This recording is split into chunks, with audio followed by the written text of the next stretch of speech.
नमस्कार।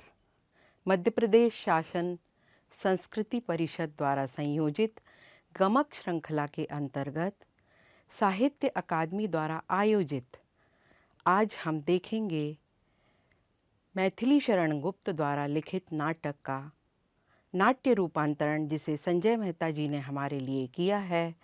साहित्य के पृष्ठों पर स्वर्णिम भारत।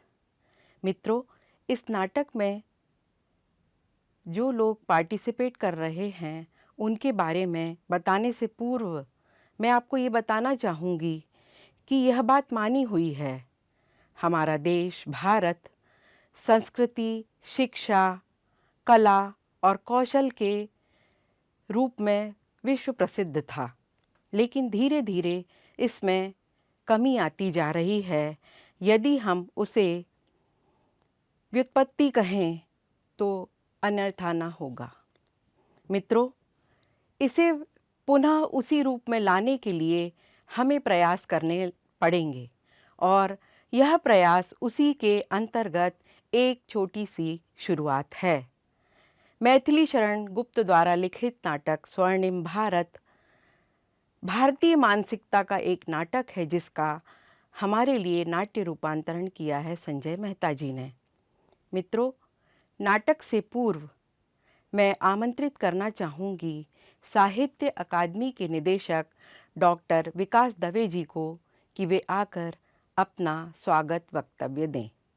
नमस्कार मित्रों, साहित्य अकादमी मध्य प्रदेश संस्कृति परिषद और संस्कृति संचालनालय का एक संयुक्त उपक्रम है गमक श्रृंखला।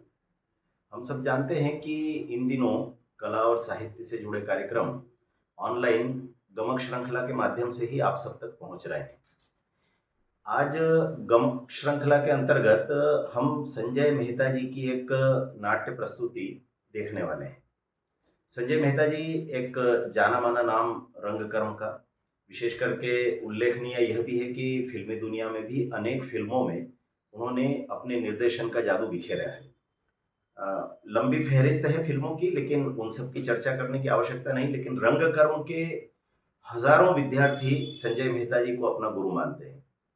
अत्यंत ही सरल और अपने काम के प्रति समर्पित संजय जी ने जब हमसे चर्चा की कि साहित्य अकादमी के लिए किस विषय पर नाट्य प्रस्तुति की जाए, मेरी हार्दिक इच्छा थी कि हम एक लंबे समय से इन बातों को लेकर चर्चारत हैं कि भारत का जो पुरातन वैभव है, उस वैभव को नई पीढ़ी के समक्ष आना चाहिए।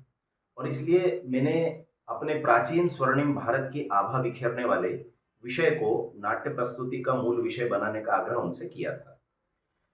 स्वाभाविक रूप से हम सब जानते हैं कि प्राचीन काल से ही भारत का जो आर्थिक वैभव है, वह तो नई पीढ़ी को भी इन दिनों प्रभावित करने लगा है। उसका कारण ऐसा कि हम सब ने पद्मनाभ मंदिर में एक बड़ा स्वर्ण भंडार भी देख लिया, और हमने ये भी देखा कि कैसे दूर देशों से आक्रांताओं ने आकर के सोमनाथ जैसे मंदिर को लूटा।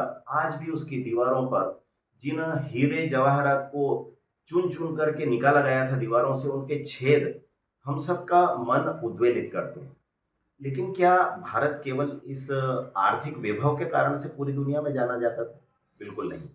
भारत का जो वैभव, जिसके कारण से भारत विश्वगुरु कहलाता था, जिसके कारण से संपूर्ण दुनिया के राष्ट्र भारत के समक्ष नतमस्तक रहा करते थे, वह था उसका ज्ञान का वैभव। मुझे लगता है कि केवल एक प्रसंग सुना करके मैं अपनी बात को समाप्त कर सकता हूँ, जिसमें हम भारत के ज्ञान वैभव को समझ सकते हैं। हम सबको ज्ञात है कि चीन से वेनसोंग हमारे यहाँ के विश्वविद्यालयों में विद्या अध्ययन के लिए आए थे। वेनसोंग ने एक लंबे समय तक संपूर्ण भारत में यात्रा की, प्रवास किया, भ्रमण किया, और इसके बाद वे भारत छोड़ करके पुनः चीन लौटने लगे। स्वाभाविक रूप से हमारे विश्वविद्यालय उन्हें उपहार में, भेंट में, जाते समय विदा में क्या दे सकते थे, और उन्होंने दिल खोल करके विश्वविद्यालय के गुरुओं ने वेनसोंग को हमारे प्राचीन ग्रंथ, अपनी पांडुलिपियां उनको सौंप दी। एक बड़े पानी के जहाज में भरकर जब वेनसोंग लौट रहे थे, तो विश्वविद्यालय के स्नातक और स्नातकोत्तर के उनके जो पुराने मित्र रहे थे, उन सब ने कहा कि हम आपको चीन तक छोड़ने के लिए चलेंगे। जहाज जा रहा था, अचानक यह जहाज रास्ते में एक समुद्री तूफान का शिकार होता है, और मल्लाह संकेत करते हैं कि यदि इस जहाज का कुछ वजन कम कर दिया जाए, कुछ भार कम कर दिया जाए, तो ये जहाज बच सकता है, इसमें बैठे सब लोग बच सकते हैं। सबसे पहली प्रतिक्रिया वेन्सॉन्ग की थी कि यहाँ पर पुस्तकों के अतिरिक्त तो कुछ नहीं है जिनको हम समुद्र में फेंक करके और इस जहाज का वजन कम कर सकते हैं। लेकिन यह बात कहते हुए उनकी आंखों से अश्रुपात होने लगा।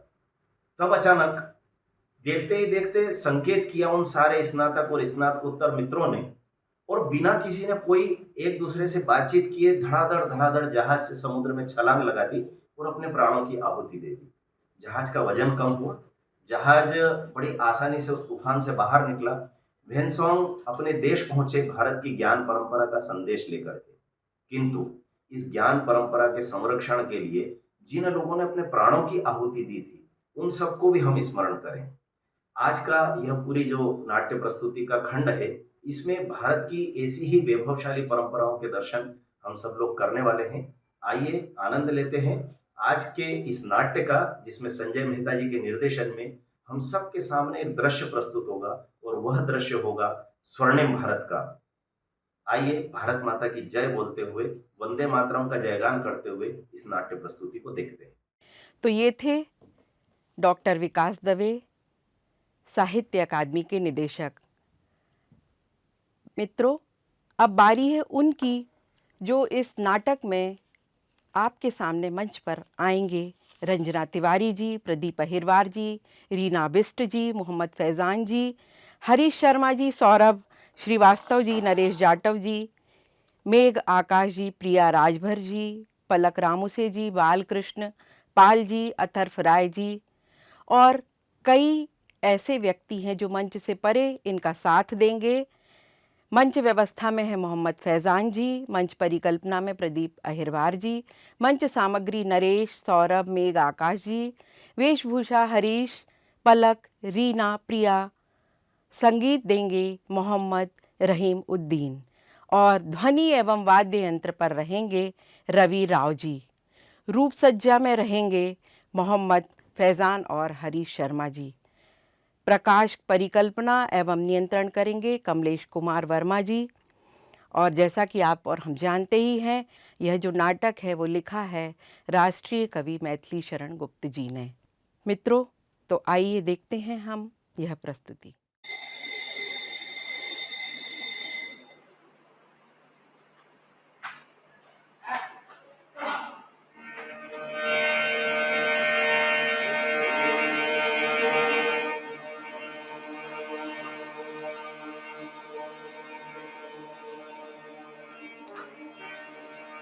अभ्यनिस्मि जलधर महाकाल मासाग्रतोरे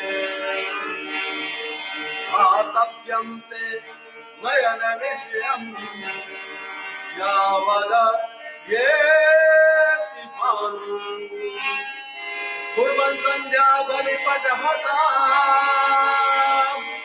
शूलिनः स्वाधनीया ममन्ना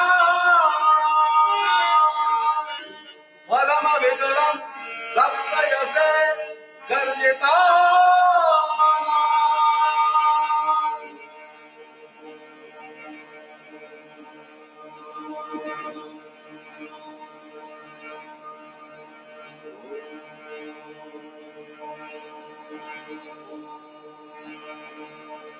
जो इस विषय पर आज कुछ कहने चले हैं हम यहाँ, क्या कुछ तजक होंगे तके उसको सुनेंगे जो जहां।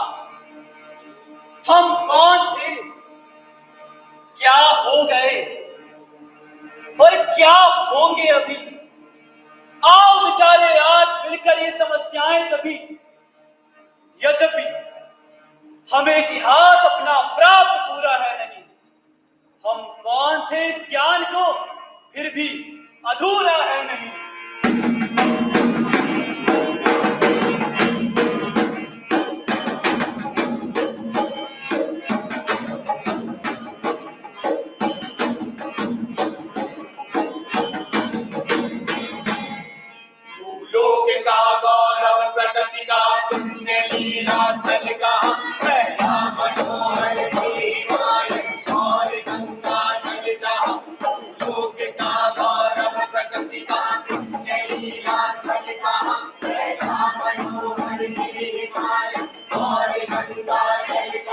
संपूर्ण देशों से अधिक किस देश का उत्कर्ष है, उसका की जो ऋषि भूमि है वो कौन भारत वर्ष है। संपूर्ण देशों से अधिक किस देश का उत्कर्ष है, उसका की जो ऋषि भूमि है वो कौन भारत वर्ष है। लोक का मानव का पुण्य लीला सब कहा,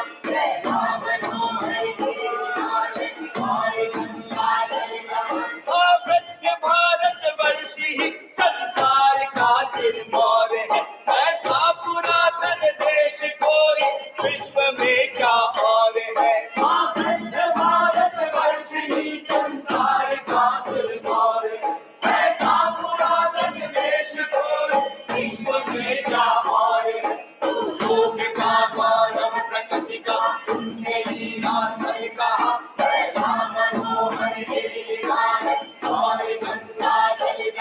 भगवान की भवभूतियों का ये प्रथम भंडार है, विधि ने किया नर सृष्टि का पहले यही विस्तार है। भगवान की भवभूतियों का ये प्रथम भंडार है, विधि ने किया नर सृष्टि का पहले यही विस्तार है। लोक का गौरव प्रकृति का पुण्य लीला सब कहा,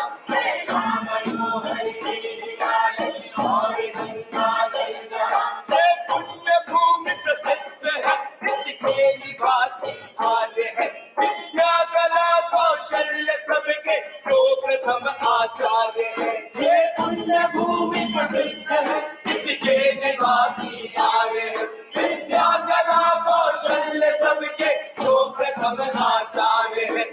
लोक का गौरव प्रकृति का पुण्य लीला सब कहा, राम मनोहर गिरिराज और गंगा जल कहा।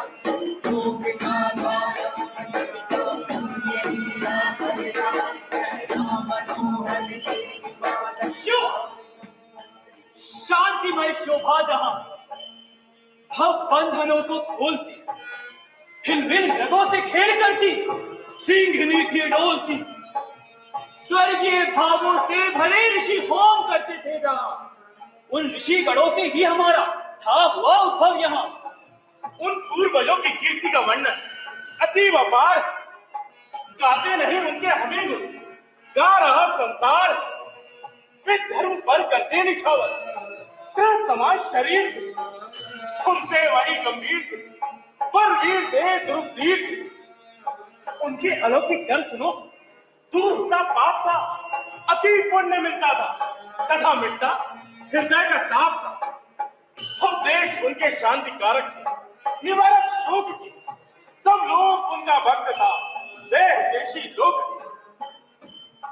वे ईश नियमों की अवहेलना कभी करते ना थे, सन्मार्ग में चलते हुए वे विघ्न से डरते ना थे।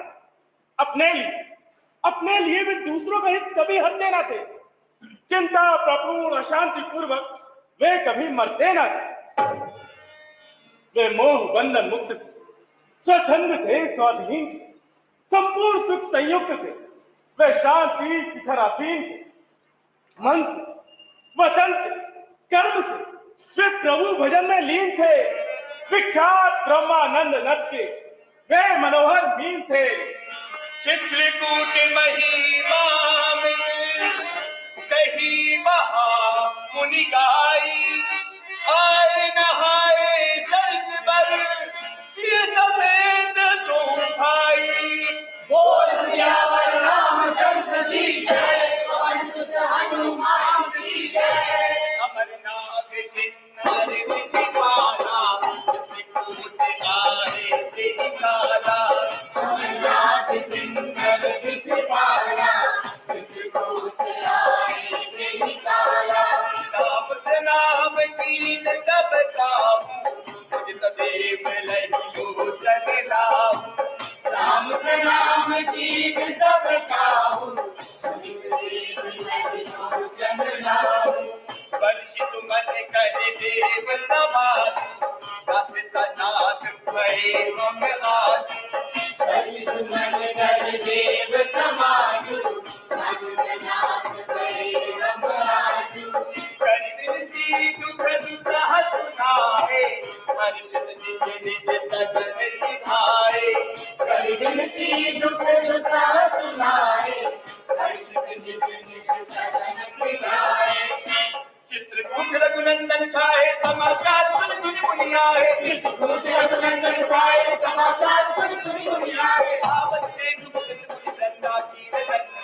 चित्रकूट के बिहगमृग बेलिप कपकृत जाति पुण्य पुण्य सब धन्य सह कहीं देव दिन राति। बोल श्याम रामचंद्र की जय, पवन सुत हनुमान की जय। आदर जन संसार में इतने कहां पर है सत्कार भूषण आदगण कितने यहाँ पर है रह गए यद्यपि हमारे गीत आज रहे सहे, पर दूसरों के भी वचन साक्षी हमारे हो रहे। गौतम वशी समान मुनिवर ज्ञानदायक थे यहाँ, मनु ज्ञान वर्गाय समान सत्तम विधि विधायक थे यहाँ, वाल्मीकि वेदव्यास से गुणगान गायक थे यहाँ, ऋतु पुरु भरत रघु से अलौकिक रूप नायक थे यहाँ। रघुकुल रीत सदा चली आई, जय पर वचन न जाए। बोलो सियावर रामचंद्र की जय, बोलो हनुमान की जय, मैया की जय, मैया की जय, मैया की जय।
केवल पुरुष ही थे न जिनका जगत को गर्व था, ग्रह देवियां भी थी हमारी, देवियां ही सर्व था अत्रि अनुसुईया सदृश ग्रह सुलभ स्वर्ग में, दाम्पत्य में वो सौख्य था जो सौख्य था अपवर्ग में, निज स्वामियों के कार्य में संभव जो लेती न वे, अनुराग पूर्वक योग जो उसमें सदा देती न वे।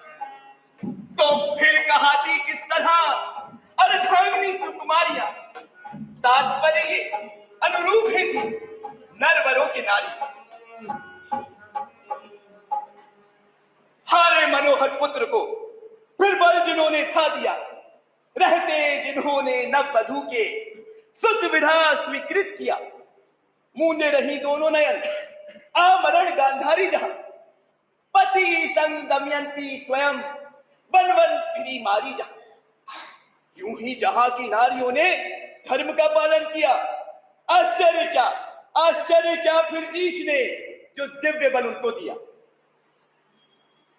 अबला जनों का आत्मबल संसार में वो था नया, चाहा उन्होंने तो अधिक क्या, रवि उदय भी रुक गया। जिस शुद्ध मुनि की दृष्टि से जलकर विहग ऊपर गिरा, वो भी सती के तेज सम्मुख रह गया निष्प्रभ निरा।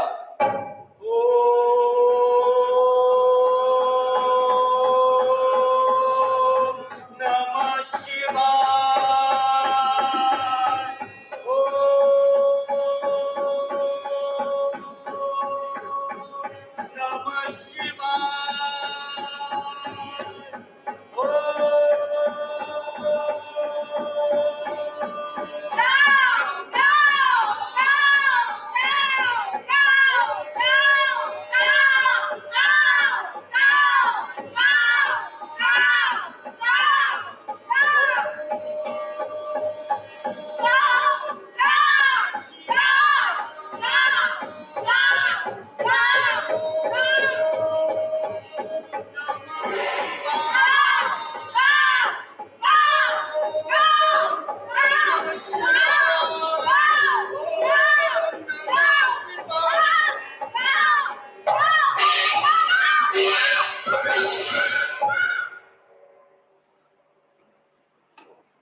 युवतियां आ गई।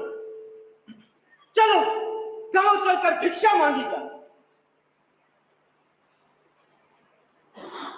माई भिक्षाम देहि, माई भिक्षाम देहि। सरा दे ठहरो, अभी आती हूँ। अरे ये अभागी स्त्री मुझे ठहरने को कह रही है। मेरे योगदान को नहीं जानती, मेरे गुस्से को नहीं पहचानती, इसे तो मैं अभी भस्म कर दूंगा। अरे बेटा, इतना क्रोध मत कर। यहाँ कौवे नहीं रहते जिनको तू मार देगा। अरे इसने कैसे जाना कि मैंने कौओं को मारा? हाँ बेटा, अब बोल। माता, तूने ये सब कैसे जाना? मैं एक साधारण स्त्री हूँ। मैंने हमेशा अपने धर्म का पालन किया है। जब मैंने तुम्हें ठहरने के लिए कहा था ना, तब मैं अपने पति की सेवा कर रही थी। पति सेवा ही मेरा धर्म है। अपने धर्म का पालन करने से मेरा हृदय इतना निर्मल हो गया है कि मुझे सब बातें दिखाई देती हैं। मुझे जंगल में बैठकर योग करने की जरूरत नहीं है। अरे वो कहते हैं ना, मन चंगा तो भोगी में गंगा। क्या कहा? हाँ। सुनता नहीं अनहद बाजा बाजता, सुनता नहीं तुमकी खबर, अनहद बाजा बाजता, सुनता नहीं तुमकी खबर, अनहद बाजा बाजता, सुनता नहीं तुमकी खबर। गाजा अफीम बोसता, मंगल शराब पीता, गाजा अफीम बोसता, मंगल शराब पीता। प्रेम रसी चखा नहीं अमली, हुआ तो क्या हुआ? सुनता नहीं तुमकी खबर, अनहद बाजा बाजता, सुनता नहीं तुमकी खबर, अनहद बाजा बाजता। सुनता नहीं तुमकी खबर। काशी गया वो द्वार का तीरथ, सभी भरमत फिरे। काशी गया वो द्वार का तीरथ, सभी भरमत फिरे। कांच न खोली कपट की तीरथ, देखे क्या हुआ? सुनता नहीं तुमकी खबर, अनहद बाजा बाजता, सुनता नहीं तुमकी खबर, अनहद बाजा बाजता, सुनता नहीं तुमकी खबर। दिगंबर से बड़ा कपड़े रंगे रंग लाल से, योगी दिगंबर से बड़ा कपड़े रंगे लाल से। नहीं उस रंग से कपड़ा रंगे से क्या हुआ? नीच कहीं का सुनता नहीं तुमकी खबर, अनहद बाजा बाजता, सुनता नहीं तुमकी खबर, अनहद बाजा बाजता, सुनता नहीं तुमकी खबर।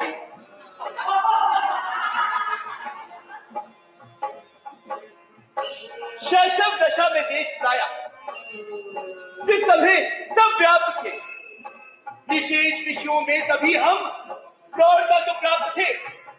संसार को पहले हम ही ने ज्ञान भिक्षा दान की, आचार की, व्यापार की, व्यवहार की, विज्ञान की। हाँ, और ना भी अन्यजन करना ना जब थे जानते, थे ईश के आदेश तक हम वेद मंत्र बखानते। जब थे दिगंबर रूप में वो जंगलों में घूमते, प्रसाद के तटपट हमारे चंद्र को थे चूमते। यद्यपि सदा परमार्थी में स्वार्थ थे हम मानते, पर कर्म से फल कामना करना न हमसे जानते। विख्यात जीवन व्रत हमारा लोकहित एकांत था। आत्मा अमर है, देह नश्वर, ये अटल सिद्धांत था। हम दूसरों के दुख को थे दुर्घटना मानते, हम मानते कैसे नहीं जब थे सदा ये जानते। जो ईश करता है हमारा, दूसरों का भी वही है। कर्म भिन्न, परंतु सब में तत्व समता हो रही। हमको विदित थे तत्व सारे, नाश और विकास के कोई रहस्य छिपे न थे।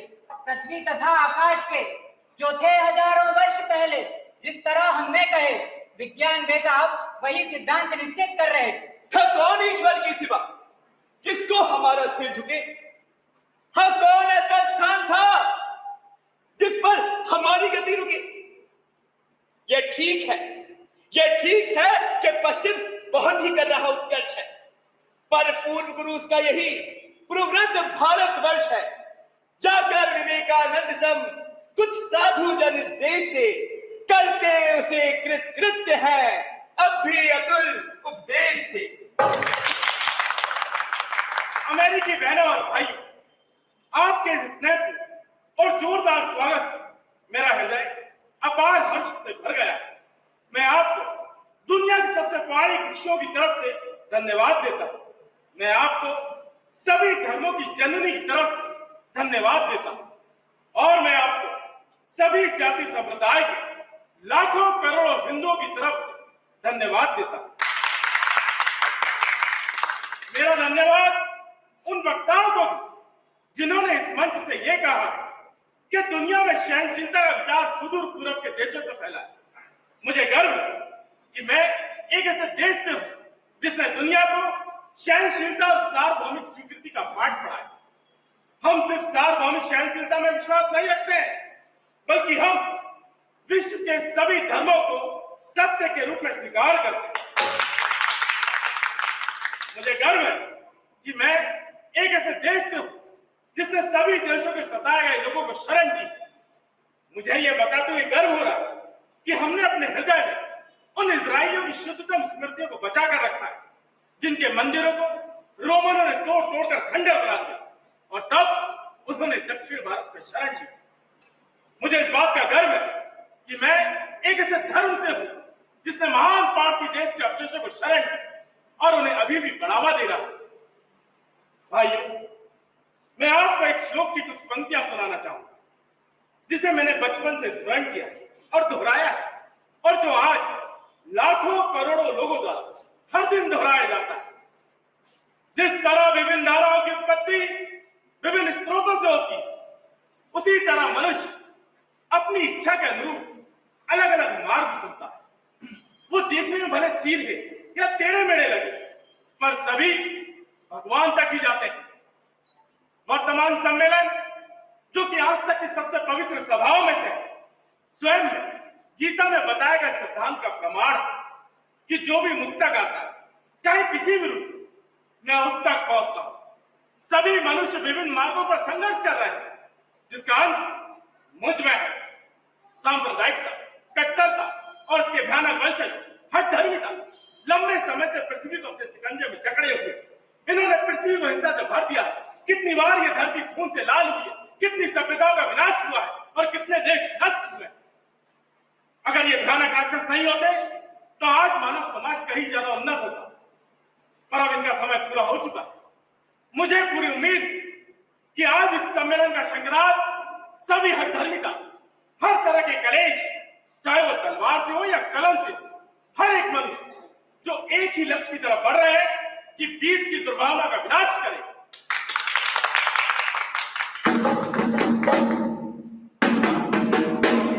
पांडित्य का इस देश में सब और ही विकास था, बस दुर्गुणों के ग्रहण में ही अज्ञता का वास था। सब लोग तत्व ज्ञान में संलग्न रहते थे यहाँ। हाँ, व्यास भी वेदांत के सिद्धांत कहते थे यहाँ। अच्छा? हाँ, जिसकी प्रभा के सामने रवि तेज भी फीका पड़ा।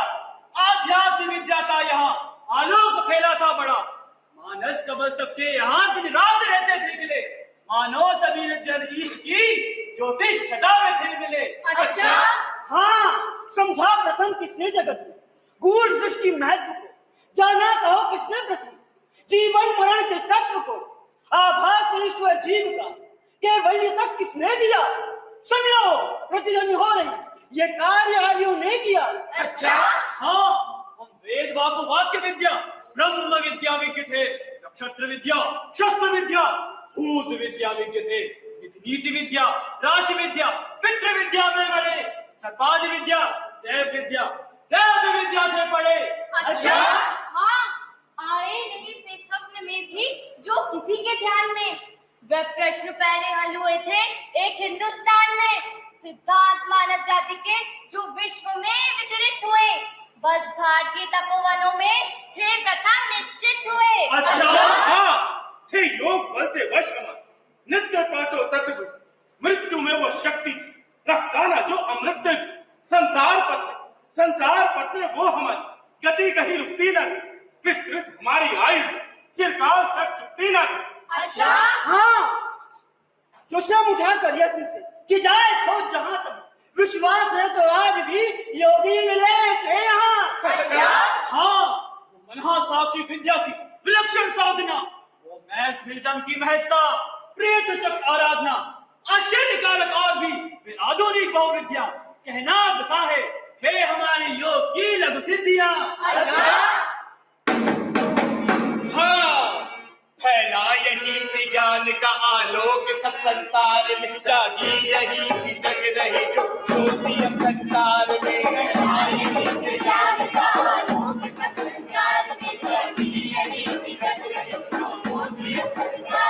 जिनकी महत्ता का न कोई पा सका है भेद ही, संसार में प्राचीन है सबसे हमारे वेद ही। विख्यात चारों वेद मानो चार के तार है, चारों दिशाओं में हमारे जय पद विचार है। विज्ञान गरिमाकार है, विज्ञान के भंडार है, पुण्य पारावार है, आचार के आधार है। माहे प्रथम जिनकी जगत में दार्शनिक संवाद है, गौतम कपिल में मत जाते और कड़ाद है। ये क्या हुआ कि अभी तो रो रहे थे ताप से, और अपने लगे वे आप अपने आप से। है क्या कहा? अरे क्या कहा? मैं क्या कहा?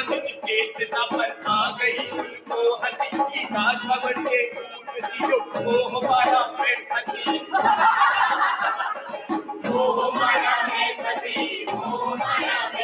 चाणक्य से नित्य थे हम और निश्चल निश्चय, देव पक्षी राज की दृष्टि हो गई।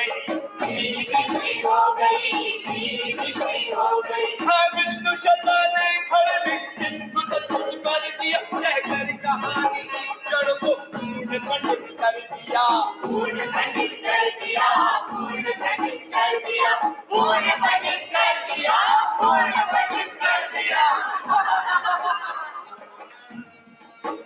वृंदावन पहले व्योम का प्रकटित हमी ने था किया, वो क्रांति मंडल था हमी से अन्य देशों ने लिया। थे आर्यभट्ट आचार्य भास्कर तो ज्योतिर्विद्या, अब भी हमारे मान मंदिर वर्णीय नहीं कहा। अरे भैया, ये क्या कह रहे हैं? हमारी तो कुछ समझ में ही नहीं आ रहा है। अरे भैया, ये कह रहे हैं कि चीन और अरब की ज्योतिष विद्या का विकास भी भारतवर्ष से ही हुआ है। अच्छा, ये कह रहे हैं? अरे ये तो बड़ी भारी बात कह रहे हैं भैया। अरे हाँ भैया, दशमलव सिद्धांत के अनुसार अंकों को रखे जाने के लिए पूरा भारत हिंदुओं का अनुग्रहित है। और हाँ भैया, इस सिद्धांत के ना होने से गणित शास्त्र का होना ही असंभव था। और भैया, हमने तो सुना है कि अरब वालों ने ये विद्या हिंदुओं से सीखी और इसीलिए वो इसे इल्मे हिंदुसा कहते हैं भैया। और भैया, रेखा गणित, बीज गणित, सामुद्रिक ज्ञान और फलित ज्योतिष के लिए भी सारा संसार भारत का ही ऋणी है। और वो क्या कहते हैं? Wellington day. डॉक्टर वेलिंगटन लिखते हैं कि संस्कृति, भैया संस्कृति समस्त भाषाओं की जननी है। सही कह रहे हो भैया, पाणिनि के व्याकरण के आगे संसार का कोई भी ग्रंथ नहीं है। उस वैद विद्या के विषय में अधिक कहना व्यर्थ है, सुश्रुत चरक रहते हुए संदेह रहना व्यर्थ है। अनुवाद करता आज भी उपहार उनके पा रहे हैं आर्य आयुर्वेद के सब देश सदगुरुद्वार थे हार जाते अन्य देशी गर्भवत इस रोग से। हम भस्म करते थे उसे बस भस्म के ही योग से। थे दूर देशों के नृपति हमको बुलाकर मानते, इतिहास साक्षी है, हमें सब थे जगत गुरु जानते।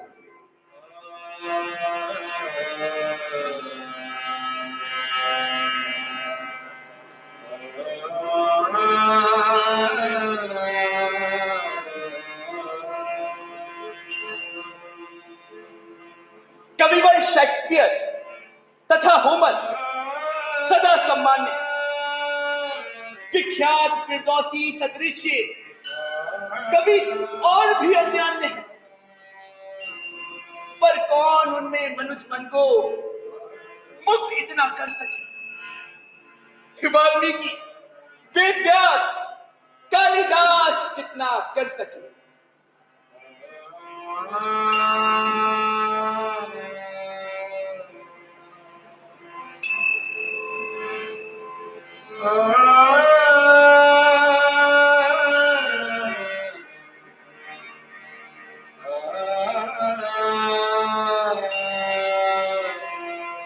पंचवटी की छाया में जो खेल खगों से करती है, ममता मूर्ति समान मृगों के मध्य समुद्र विचरती है। मुस्का रहे देखकर राघव जिनकी ये अद्भुत लीला, वही विदेह नंदनी हम पर रहे सदा करुणाशीला। मृगयारद दुष्यंत भूप को एक कृष्ण जग बनाया, धूम धूम चढ़ते कर्ण के पुण्याश्रम में आया।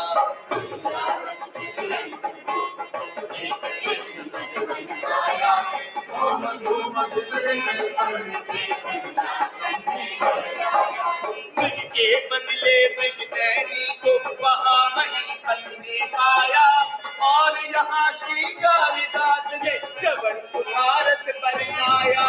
मृग के बदले मृगनैनी को वहाँ महीपति ने पाया, और यहाँ श्री कालिदास ने चवन सुधारस बरसाया। कल के उस रस का आस्वादन हुए विरस की सरस आहा, भारत में क्या सभी जगत में जिसका सारभ फैल रहा।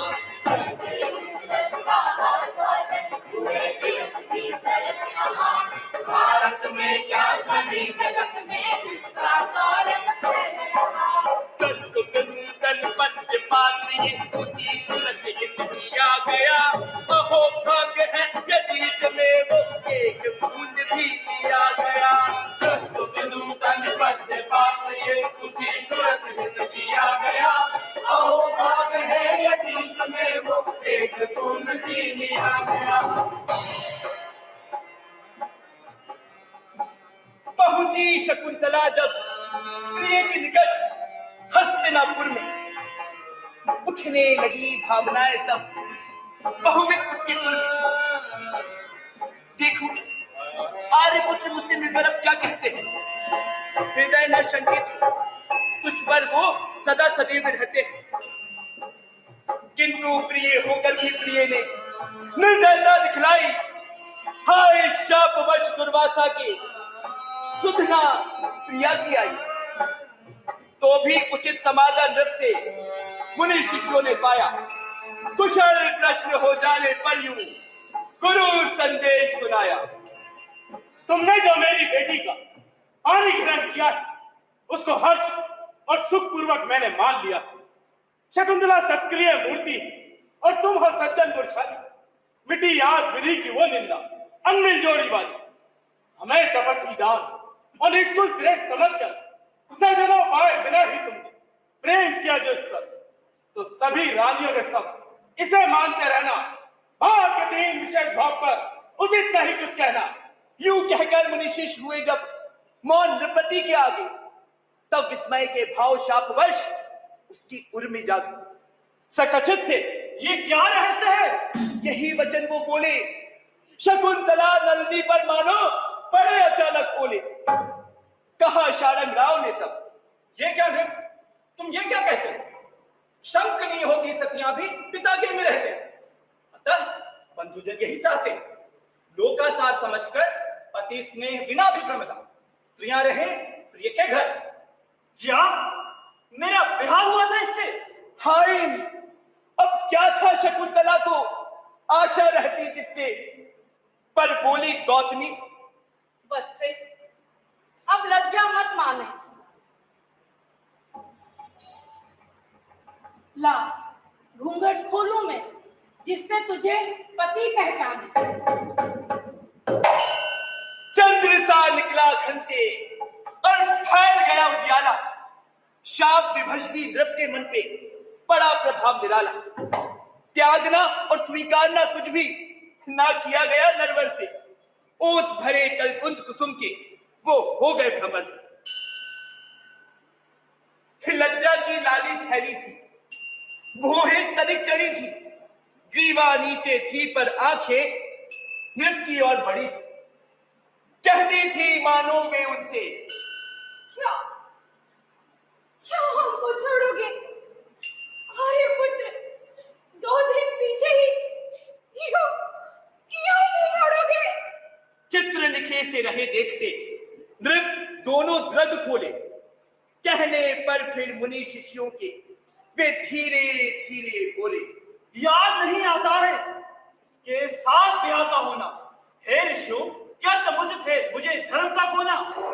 अपने कर की ओर दृष्टि तक शकुंतला ने डाली, पर अभागे सूनी थी अंगुली नाम मुद्रिका वाली। विपदा पड़ने पर ऐसा ही होता है भूतल में। पथ में तीठा चमन समय थी, गिरी अंगूठी जल में। जिसने प्रकट देखने पर भी तनिक नहीं पहचाना, निष्फल ही है निश्चय उसको अपनी याद दिलाना। पर अपने लोकपवाद की मन में चिंता करके बोले किसी भांति प्रिय से, क्यों क्यों धीरज धर के।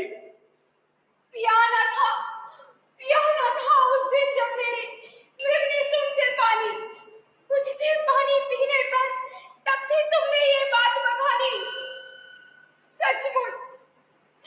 सचमुच सहवासी कोई हर कोई बतियाता है। लता कुंज की उस घटना का ध्यान तुम्हें आता है?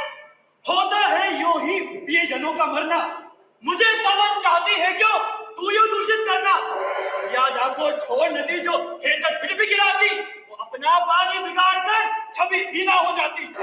ऐसे पुरुष वचन सुन पति के शुद्ध हुई वो बाला। भू मिश्र से उसने सिमर का सा चाप भंग कर डाला। देख अकृत्रिम भाव भूख भी लगे सोचने कारण, मुनि शिष्यों ने कहा अंत में, कर निष्कोप निवारण। प्रथम परीक्षा किए बिना जो प्रेम किया जाता है, ठीक है कि वो वैर भाव पीछे ही प्रकटाता है। जो हो नरक, तू इसका पति, यह है तेरी नारी। इसे रखने या छोड़ने का है तू ही अधिकारी। यूं कहकर मुनि शिष्य वहां से विदा हुए आश्रम को। शकुंतला क्या करे, कोसने लगी के रोते रोते चली उन्हीं के पीछे पीछे। वो बेचारी भ्रमवश की भूपति के मन में उपजी ममता भारी। कहा लौटकर ऋषियों ने तब, यदि सच है नरक का कहना, तो कैसे संभव है तेरा पिता गृह में रहना और आत्मसुचिता पर तेरा यदि मन है विश्वासी, तो पति गृह में निवास कर, मन कर तू भी दासी। चले गए मुनि शिष्य गौतमी सहित वहां से मन को। मर्मांतक दुख हुआ गर्भड़ी शकुंतला के मन को। अपने हस्बैंड की ही निंदा क्या उसने रो रो कर। सतिया पति को नहीं कोसती, परित्यक्त भी होकर। यही कहा उसने कि कहा अब मैं आगे नहीं जाऊं।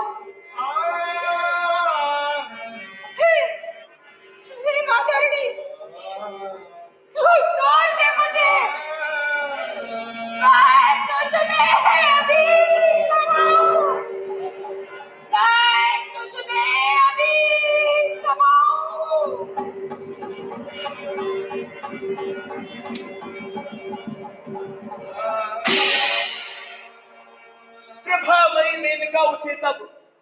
उड़ा ले गई आकर और कश्यप आश्रम में रखा हेमकूट पर जाकर।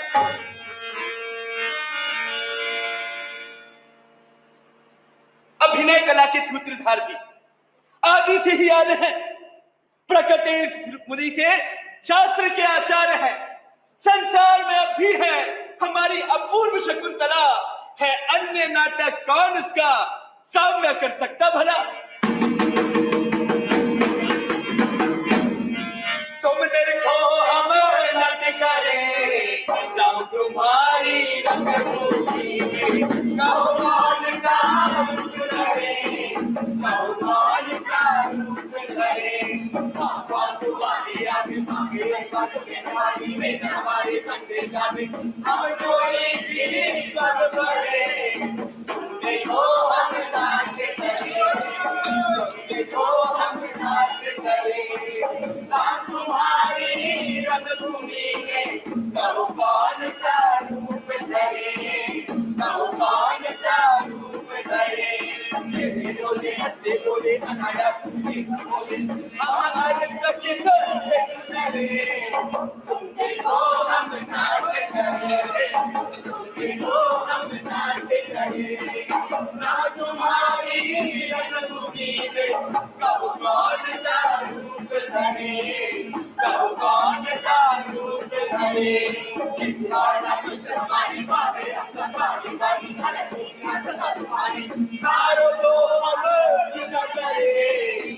तुम देखो हम नाट्य करे, तुम देखो हम नाट्य करे, ना तुम्हारी रंगभूमि में कहो कौन सा रूप धरे, कहो कौन सा रूप धरे, कहो कौन सा रूप धरे, कहो कौन सा रूप धरे।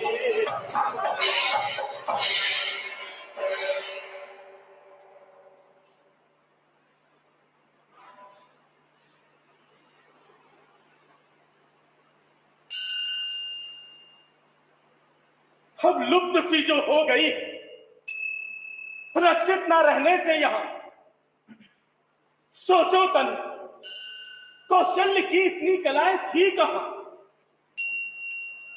लिपिबद्ध 64 नाम उनके आज भी है दिखते। 10-4 विद्या विज्ञ होकर जिन्हें थे हम सीखते। भूगर्भ से जब तब निकलती वस्तुएं ऐसी यहाँ जो पूछ उठती थी कि ऐसी हुई थी उन्नति कहाँ। अब तक पुराने खंडहरों में, मंदिरों में भी कहीं बहुमूर्तियां अपनी कला का पूर्ण परिचय दे रही, प्रकटा रही है भग्न भी सौंदर्य की परिपुष्टता, दिखला रही है साथ ही दुष्कर्मियों की दुष्टता। हम भूख होकर भी कभी होते न भोगा सकते थे, रहकर विरक्त विदेह जैसे आत्मयोगासक्त थे। कर्तव्य के अनुरोध से ही कार्य करते थे सभी। राजत्व में भी फिर भला हम भूल सकते थे कभी। सब देश विद्या प्राप्ति को संतत यहाँ आते रहे, सुरलोक में भी गीत ऐसे देवगण गाते रहे। धन्य भारत वर्षवासी, धन्य भारत वर्ष है, सुरलोक से भी सर्वथा उसका अधिक उत्कर्ष है। भारत गगन में उस समय फिर एक वो झंडा उड़ा जिसके तले आनंद से आधा जगत आकर जुड़ा। वो बौद्धकालिक सभ्यता जो विश्व भर में छा रही, अब भी जिसे अवलोकने को भूमि खोदी जा रही। सार्वभौम अशोक का कैसा प्रताप बड़ा चढ़ा, विस्तार जिसके राज्य का था अन्य देशों तक बढ़ा। थे गुप्त वंश नृप न धर्म द्वेष जिनको इष्ट था, तात्पर्य तब भी भूमि पर भारत बहुत उत्कृष्ट था। विद्यानुरागी खोज कैसा सदा से भूख था, विख्यात कवियों के लिए जो कल्प वृक्ष स्वरूप था। साहित्य के उद्यान में वे पुण्यकाल बसंत में, वे प्रसन्न खिले किशोर भी अब भी पूर्ण दिगंत में। फिर भी दिखाई देश में जिसने महाराष्ट्र रक्षा, दुर्दांत आलमगीर का भी गर्व जिससे था घटा। उस छत्रपति शिवाजी का है नाम ही लेना आलम, है सिंह परिचय के लिए बस सिंह कह देना आलम।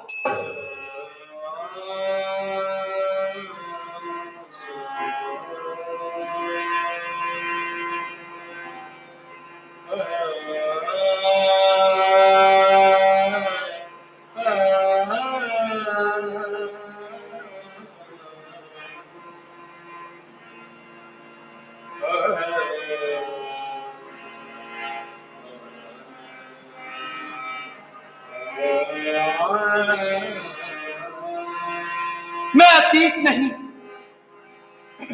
भविष्यत हूं तुम्हारा। सत्य मुझ में देख लो, निज स्वप्न सारा।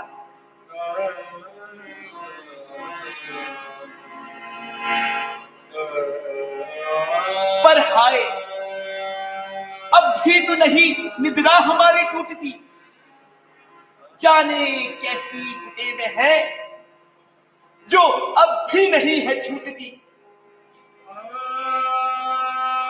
बेसुध अभी तक है, न जाने कौन ऐसा रस पिया। देखा बहुत कुछ किंतु हमने सब बिना देखा था।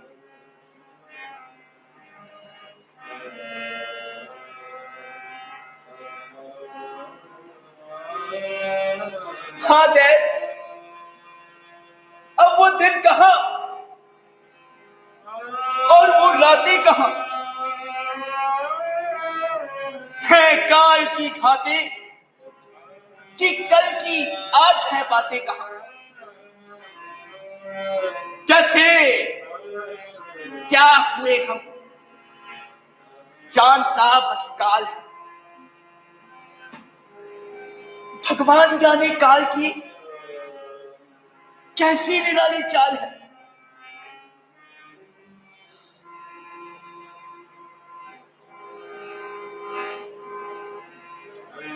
जिस लेखनी ने है लिखा उत्कर्ष भारतवर्ष का, लिखने चली अब हाल है उसके अमित अपकर्ष का।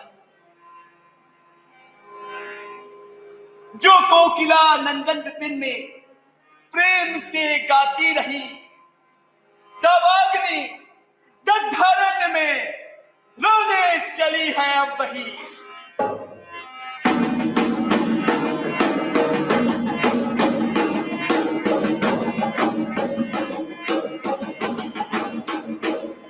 इस देश को है वीर बंधु आज फिर अपनाइए, भगवान भारत वर्ष को फिर पुण्य भूमि बनाइए। इस देश को है वीर बंधु आज फिर अपनाइए, भगवान भारत वर्ष को फिर पुण्य भूमि बनाइए। जड़तुल्य जीवन आज इसका विघ्न बाधा पूर्ण है। जड़तुल्य जीवन आज इसका विघ्न बाधा पूर्ण है।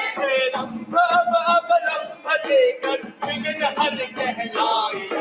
इस देश को है वीर बंधु आज फिर अपनाइए, भगवान भारत वर्ष को फिर पुण्य भूमि बनाइए। सर्वत्र बाहर और भीतर विश्व भारत हो चुका। सर्वत्र बाहर और भीतर विश्व भारत हो चुका। फिर भाग्य उसका है विधाता उसका पलटाइए। इस देश को है वीर बंधु आज फिर अपनाइए, भगवान भारत वर्ष को फिर पुण्य भूमि बनाइए। ये सृष्टि गौरव गति प्रसिद्ध है यह दशा के ग्राह से। ये सृष्टि गौरव गति प्रसिद्ध है यह दशा के ग्राह से। हे भक्त वत्सल सुदर्शन चक्र आप चलाइए।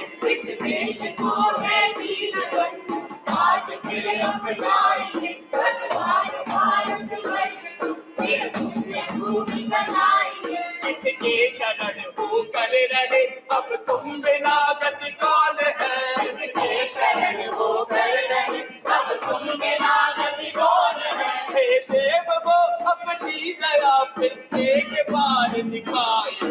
इस देश को है वीर बंधु आज फिर अपनाइए, भगवान भारत वर्ष को फिर पुण्य भूमि बनाइए। इस देश को है वीर बंधु आज फिर अपनाइए, भगवान भारत वर्ष को फिर पुण्य भूमि बनाइए। भगवान भारत वर्ष को फिर पुण्य भूमि बनाइए। तो मित्रों, आज हमने और आपने मिलकर आनंद लिया साहित्य के पृष्ठों पर स्वर्णिम भारत। जैसा कि आप जानते हैं, इसे आपके लिए संजय मेहता जी ने नाट्य रूपांतरित किया। मैं साहित्य अकादमी की ओर से आप सभी दर्शकों, श्रोताओं एवं संजय मेहता जी का बहुत बहुत आभार करती हूँ। धन्यवाद। फिर मिलेंगे इसी आशा के